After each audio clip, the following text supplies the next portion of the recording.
The security guard's eyes moved over me like I was something he'd scraped off his shoe. From my faded jeans to my worn college sweatshirt, his expression made it clear he'd already priced me out. Net worth, roughly $12 and some pocket lint. He stepped forward, blocking the Grand Meridian's main entrance with the overplayed authority of someone who'd been in uniform for maybe 3 days. I told him I was here for the Wong Asheford engagement party. A smirk twisted his face, sharp enough to curdle milk. Without a word, he thrust a thick finger toward the side of the building, where a small sign marked the service entrance. The help uses the appropriate door. My name is Kinsley Wong. I'm 32, and standing there in my deliberately casual clothes, I probably looked like I'd taken a wrong turn on my way to deliver someone's lunch. The irony wasn't lost on me, given what I actually do for a living, but I stayed quiet. Sometimes the best revenge is served in courses. My sister Madison had called 2 weeks ago, her voice straining with the enthusiasm of someone inviting you to their own execution. She'd made it crystal clear I should try to look presentable for once, air quotes practically audible through the line, because her future in-laws, the Ashfords, were particular people. She'd also suggested, oh so casually, that I might avoid mentioning my little online business thing. Old money, she explained, doesn't really get internet jobs. The guard was still staring, his radio crackling with self-importance. I could have shown him my ID, could have made one call and watched his smugness evaporate, but where was the fun in that? I just smiled sweetly and turned toward the service door, my sneakers whispering against the pavement. Before I reached it, a familiar voice cut across the lot. Madison descended upon the scene in a dress that likely cost more than my first car, heels clicking frantically against the asphalt. Her face was a perfect mask of confusion and thinly veiled horror. She looked at me, then through me, then at the guard as he explained he'd redirected the delivery to the proper entrance. Madison giggled, that same nervous, shrill sound from high school when she was embarrassed by association. She waved a manicured hand. These people always get confused about where they belong, she said lightly. These people, her own sister. I bit my tongue until I tasted metal and pushed through the service entrance with my chin up. Inside, the kitchen was beautiful, fragrant chaos. A sous chef mistook me for the replacement server and shoved an apron into my hands. The head chef, a mountain of a man named Felipe who communicated mostly in French curses, took one look and assigned me to shrimp duty. Within minutes, I was elbow-deep in crustaceans. The staff buzzed with gossip about the disaster unfolding upstairs. Madison had already sent back 3 champagne deliveries for not being champagne-colored enough. The napkin arrangement had been changed 6 times, and the party hadn't even started. I learned more about my sister in that kitchen than I had in years. She'd changed the menu 17 times, demanded flowers from Ecuador, and reduced the pastry chef to tears over the cake design. But the real story, as the younger servers called it, was about the Ashfords. Old money, they said, so old it had turned to dust. Mrs. Ashford had toured the venue earlier, spending 40 minutes detailing how her family had hosted parties before the hotel was even built. The kitchen door burst open. Madison stood there, her face flushed with rage. Someone, somewhere, had breathed incorrectly. She stormed through, demanding to know why the champagne wasn't chilled to exactly 37.5 degrees. Felipe tried to explain it was perfectly served. She wasn't interested. She swept so close to my station I could smell her perfume, the same bottle she'd borrowed from my apartment 3 years ago and never returned. She didn't see me. To her, I was just another pair of invisible hands. After she hurricaned out, a server muttered that the Ashfords were already telling people their son could have done better. The dishwasher snorted. He'd overheard Mrs. Ashford in the restroom, discussing how to convince her son to call off the engagement before it was too late. I kept peeling shrimp, my mind turning. The Ashfords were sabotaging, Madison was terrorizing, and I was standing in a kitchen I owned. Because 3 years ago, I bought the Grand Meridian Hotel chain, all 17 properties. The deal went through my holding company, KW Enterprises. My name deliberately kept off the paperwork. You learn a lot about what you own when no one knows you own it. After shrimp duty, I slipped out, took the service elevator up, and used my thumbprint to enter the private executive suite. Floor-to-ceiling windows, city lights, silence. I ignored the weekly reports on my desk and went straight to the security monitors. The ballroom feed showed the Ashfords in all their glory. Mrs. Ashford looked vacuum-sealed into her dress, her face tight from what appeared to be an overly enthusiastic relationship with Botox. She was holding court near the bar, surrounded by women who all looked ordered from the same catalog. Then I saw it. Mrs. Ashford pressing what looked like cash into the hand of a catering staffer I didn't recognize. He nodded eagerly and scurried toward the kitchen. I rewound the footage. No clear audio, but her gestures were all instruction, pointing, directing, plotting. This wasn't about champagne. I called my head of security. Watch. Don't intervene yet. Then I changed back into the server's apron. If Mrs. Ashford wanted to play games in my house, she was about to learn the house always wins. Back in the ballroom with a tray of champagne, I became part of the scenery. The space was a clash of crystal and LED lights. Downton Abbey filtered through reality television. The Ashfords stood at the center, looking profoundly bored. Their son, Brett, of course his name was Brett, wore the expression of a man being slowly strangled by his own bow tie. Mrs. Ashford was holding forth about their Connecticut estate, lamenting how good help is impossible to find nowadays. She said this while taking a glass from my tray without eye contact. The irony was almost poetic. Then I heard it, Mrs. Ashford steering Madison toward financial arrangements for the wedding. How Madison's family would be contributing to Brett's investment portfolio. It was a shakedown, polished to a fine gloss, and Madison, nodding eagerly, promised her family had resources, mentioning her sister was a very successful investor who'd want to contribute. Me, the sister at the service entrance, I was now her imaginary financial backer. Brett's brother, Chase. These names were a parody, sidled up as I refilled my tray. He smelled like cologne and entitlement. Leaning in, he asked if I got breaks, winked, and slipped $100 bill onto my tray. Find me later if you want to make some real money, he murmured. I smiled and moved away, adding the offer to the evening's tally. Circulating, I caught more fragments. The Ashford's name dropped. Boasted investments, flaunted properties, but it felt staged, desperate. During a lull, I slipped into the business center and made a few calls. What I learned was almost too perfect. The Ashfords weren't just broke. They were drowning. Multiple mortgages, liquidated portfolios, liens, creditors. Their Connecticut estate was weeks from foreclosure. They didn't want to stop the wedding. They were depending on it. They thought Madison's family had money. This whole performance was a bid for a bailout. I returned to the ballroom, tray in hand, watching the farce unfold with new clarity. Mrs. Ashford grew bolder, telling her circle about Madison's family investing in Brett's ventures. Madison glowed, unaware she was being positioned as the golden goose in a con. Then I saw my general manager, David, hovering at the ballroom entrance with a folder and a tense expression. He was scanning the crowd. I knew what was in that folder. The Ashford's check had just bounced. I retreated to the business center and made 3 calls. One to my CFO to confirm the Ashford's ruin, one to legal to start preparing documents, and one to David. Give me 20 minutes before you approach anyone, I told him.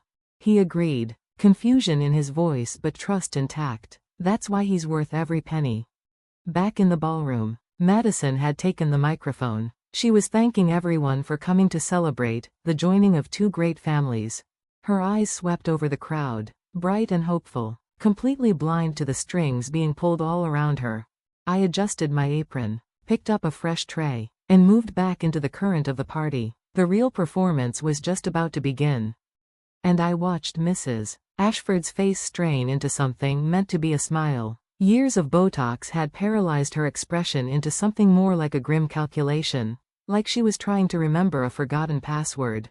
Madison continued, voice trembling with performative joy, about how perfectly their families were matched. Then came the kicker. She announced that her extremely successful investor sister was secretly here tonight, observing everything, and would be making a significant announcement about the wedding later. I nearly choked. Madison was using me, a ghost, a rumor, a financial prop, in her desperate play for validation. Not knowing I was 10 feet away holding a tray of untouched crab cakes Mrs. Ashford had declared pedestrian. Near the sound system, USB drive guy was fumbling with a cord. I didn't need audio to know what was coming, Mrs. Ashford's smug glance said it all. I texted my head of security, download the USB file now. Do not let it play. Back up all ballroom footage from the last 2 hours. If she wanted a fight, she'd get one on my terms. Chase found me again near the service entrance, his hand landing too low on my back. He leaned in, breathing cologne and desperation, and began pitching me on his cryptocurrency ventures. Crypto had cratered months ago. His future was worth less than the lint in my pocket. I smiled tightly and slipped away before I told him exactly how many times over I could buy his bloodline.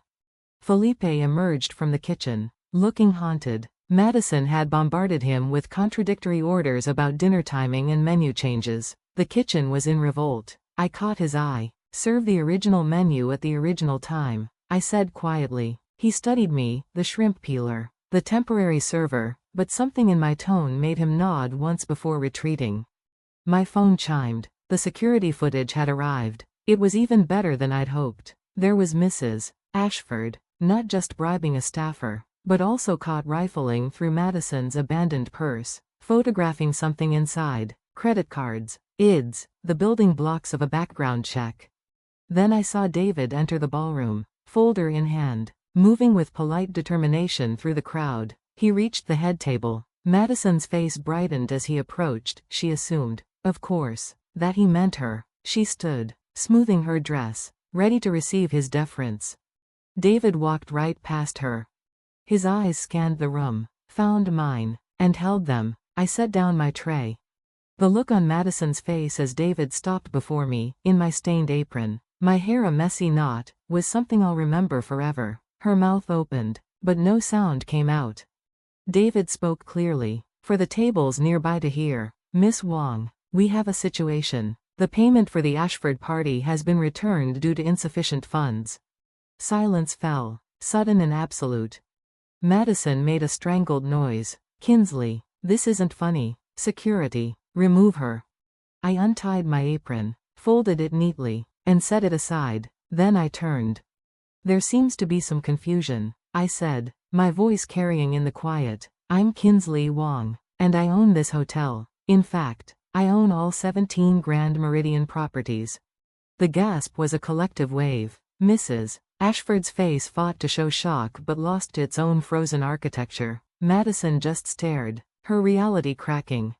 I wasn't finished. I connected my phone to the main screens. Romantic photos of the couple vanished, replaced by security footage. There was Mrs. Ashford, pressing cash into the staffer's palm. There she was again, fingers in Madison's purse. Then, the audio file she'd planted began to play, a clumsily edited clip of Madison, manipulated to sound like she was mocking the Ashfords and plotting to drain their accounts. The room erupted. Mrs. Ashford tried to protest, but her words were swallowed by the damning evidence towering around her. Mr. Ashford shrank into his suit. Brett stood frozen, a statue of shame. Oh, and Chase? I called out sweetly. He froze mid-slink. About that life-changing crypto opportunity you offered me in exchange for being nice. I have that conversation recorded, too. Should I play it? His face cycled through shades of humiliation. Madison found her voice, sharp with betrayal. You set this up. You've always been jealous of me. I let her rage fill the silence. Then I lifted the folder. The Ashfords' check bounced. They can't pay for this party. They can't pay for much at all. Their estate has 3 mortgages. Brett's trust is empty, and their credit is a graveyard. I projected the public records onto the screens. Liens, foreclosure notices, debts. You weren't judging Madison's family, Mrs. Ashford. You were targeting it. You needed a bailout. I turned to Madison, her defiance crumbling. They hired a private investigator to look into us. The invoice is charged to a maxed-out card. Chaos, whispers, phones raised to record. Now, I said, reclaiming the room. The bill is $47,000. The Ashfords have 2 choices. I call the police for theft of services, or they leave, quietly, and I cover the cost as a wedding gift to my sister, if there is still a wedding. Brett finally spoke, his voice thick. He turned to Madison. I knew they were broke. I didn't know they were doing this. The shame in his eyes was real. Madison was crying now, her perfect makeup in ruins. She looked at me, truly seeing me for the first time all night. You own this place? But your online thing was the platform I built to manage hotel bookings. It funded the first hotel, then the rest. I softened my tone. You never let me finish when I tried to tell you. The Ashfords gathered themselves to flee. I offered a parting gift. Mrs. Ashford, the man you bribed? He's on my security team. We have your entire conversation about sabotaging this party to break up the engagement. Would you like me to play that, too? They didn't stay for an answer. The ballroom emptied rapidly, the festive illusion dissolving. Only family remained amidst the extravagant wreckage. Madison walked over to me, her shoulders shaking. Instead of a slap, she collapsed into my arms, sobbing into my old sweatshirt. I'm so sorry, she choked out. I was so busy pretending. I didn't want to see you. I held her. If you'd just asked me for help, I would have given it. That's what family does. Brett approached, humbled. I'll pay back every cent, however long it takes. Madison looked from him to me, raw and clear-eyed. Your parents are monsters, she told him, but you're not. So if you still want me, the real me, who isn't rich and who's been awful to her own sister, then yes. It was the most honest thing she'd said all night. The next day, I offered Madison a job. Not a handout, a start. You'll work every department from the ground up, and you'll apologize to every person you mistreated here. She accepted, without hesitation. Brett asked for work, too, somewhere he could use his finance degree for the first time. I placed him in accounting. The security guard from the entrance found me later, stammering apologies. I told him to judge less by appearances next time. Felipe and the kitchen staff received bonuses and a paid night off. The uneaten food went to a shelter, the flowers to a nursing home. Nothing was wasted but the Ashfords' pride. A week later, Madison texted me a picture at 5 a.m. She was in a housekeeping uniform, hair tied back, smiling tiredly. Day one of learning who I really am, she wrote. Brett thrived in accounting. They moved into a modest apartment, paying their own way. The Ashfords lost their estate. Mrs. Ashford's lawsuit evaporated when faced with the evidence. They vanished into Florida obscurity. A year later, Madison and Brett married in my hotel's garden. It was simple, sincere, no pretense. Madison insisted on entering through the service door, the place, she said, where she finally began to find her way back. And as she walked toward her future, arm in arm with someone who saw her clearly, I finally felt like we were sisters again. Not the kind from a storybook, but the kind who've weathered the storm and found solid ground on the other side.